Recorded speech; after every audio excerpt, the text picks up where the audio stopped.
9, 8, 7, 6, 5, 4, 3, 2, 1. So often in the past there have been Politano, Kvaratskhelia, and Osimhen scores. Yeah, what a great action from Just Napoli. be their year. Hey, Napoli have a 2-goal cushion. Was a difficult ball to control. And this is becoming a rout. Unbelievable. Napoli never give up. The ball was lost course there, but I think Mario Rui went. Napoli kembali menguasai Liga Serie A. Secara mengejutkan, Napoli mampu menjadi pemuncak klasemen Liga Italia. Hingga pekan ke-21, Napoli hanya mencatatkan 1 kali kekalahan. Kejayaan yang terakhir mereka rasakan di era Maradona kini sudah di depan mata. Kejayaan yang begitu dirindukan penduduk Italia Selatan.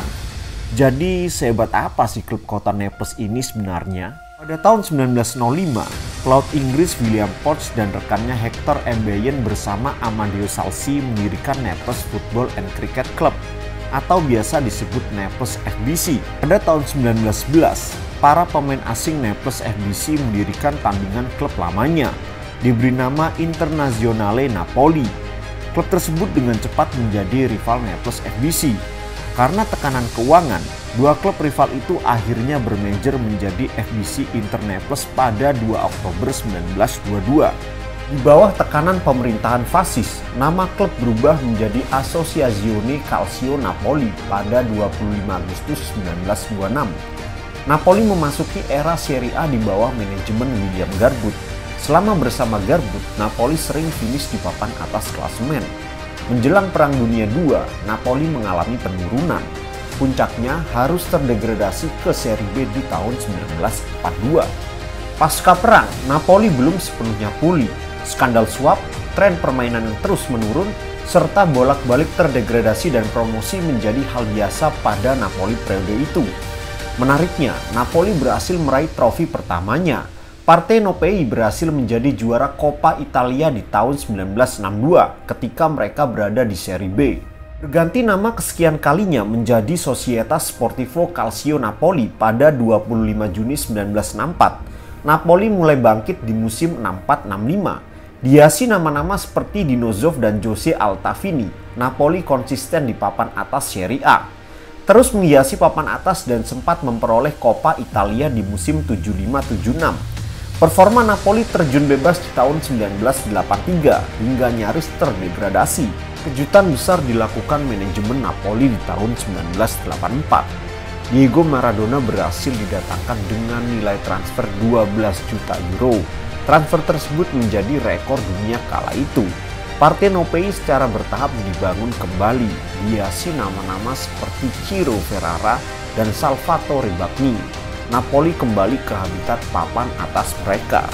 Dengan duet trio Magica, yaitu Maradona, Bruno Giordano, dan Careca, Napoli berhasil menguasai Italia di musim 86-87. Napoli berhasil mengawinkan gelar Serie A dan Coppa Italia di musim itu. Keberhasilan klub dari Italia Selatan memenangi Liga Italia pertama kalinya menjadikan Maradona menjadi ikon budaya, sosial, dan garis batas agama bagi warga Neapolitan. Maradona berhasil menambahkan tinta emasnya di Napoli dengan memenangi Serie A sekali lagi di musim 89-90 serta Piala UEFA di musim 88-89. Momen setelah Piala Dunia 1990 menjadi yang berat bagi Napoli. Maradona diskors 15 bulan karena kokain dan terpaksa meninggalkan Italia setelahnya. Semenjak era Maradona, Napoli terus mengalami tren penurunan. Napoli akhirnya harus terdegradasi di musim 97-98 setelah hanya memenangi 2 laga dalam semusim. Pada Agustus 2004, Napoli yang dinyatakan bangkrut harus berlaga di Serie C1. Adalah Aurelio De Laurentiis, seorang produser film yang menyelamatkan klub sepak bola dari Naples itu. Di bawah kepemimpinannya, Napoli dia bangkitkan hingga akhirnya tampil kembali di Serie A di tahun 2006. Semenjak kepemimpinan De Laurentiis, Napoli kembali menjadi klub yang disegani di negeri sendiri maupun Eropa. Napoli sudah berhasil menambahkan 3 gelar Coppa Italia dan 1 Supercoppa ke lemari juaranya. Hanya 1 gelar yang belum ia capai, yaitu gelar Serie A. Dilatih nama-nama seperti Mazzarri, Benitez, Sarri hingga Ancelotti, gelar Scudetto belum juga mampir ke San Paolo. Kini setelah 33 tahun, Napoli punya kesempatan menjadi Scudetto. Dilatih Luciano Spalletti, kebangkitan Napoli dimotori duet tajam Victor Osimhen dan Khvicha Kvaratskhelia. Mencetak 51 gol dengan hanya kebobolan 15 kali dari 21 laga, Partenopei menjadi momok menakutkan bagi setiap lawannya.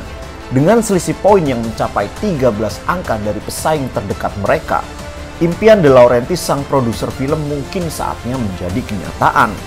Kita tunggu saja apakah Napoli yang disutradarai Spalletti kali ini memiliki ending yang bahagia, atau mungkin malah sebaliknya.